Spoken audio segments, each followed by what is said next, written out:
Doctor గారు, ఈ పిల్లలు రాత్రిపూట గురకబెడుతూ ఉంటారు కదా! సో, దానికి కారణం ఈ అడినాయిడ్ ఆ సంకేతం అని అనుకోవచ్చా? మోస్ట్లీ 90% ఆఫ్ ద కేసెస్లో ఓకే. పిల్లలు నైట్ టైం నోరు తెచ్చుకుని నిద్రపోవడం, గురక రావడం ఈ అడినాయిడ్ హైపర్ట్రోఫీ వల్ల అండి. ఓకే. ఎందుకంటే అది కంప్లీట్గా నోస్ని వెనకాల వైపు నుంచి బ్లాక్ చేసేస్తుంది. సో పిల్లలు బ్రీతింగ్ అనేది అప్పుడు నోటితోనే తీసుకోవడం వదలడం ఉంటుంది కాబట్టి ఈ గురక అనేది ఎక్కువ వస్తుంటుంది. ఓకే. ఈ పిల్లల్లో ముక్కు బ్లాక్ అవడం అప్పుడప్పుడు అవుతూ ఉంటుంది. ఇది దేనికి సంకేతం అనుకోవాలి మేము? ముక్కు బ్లాక్ అవడం అంటే ఏంటంటే ఈ అలర్జిక్ రైనైటిస్ వల్ల ప్లస్ ఈ అడినాయిడ్ హైపర్ట్రోఫీ వల్ల ఏమవుతుందంటే ముక్కులో సెక్రీషన్స్ అన్ని బ్లాక్ అయిపోతాయి.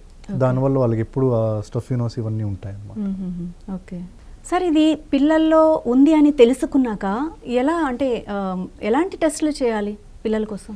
సో అలర్జిక్ రైనైటిస్ మనం డయాగ్నోస్ చేయాలి అంటే దానికి simple like skin prick test అంటాం మనము.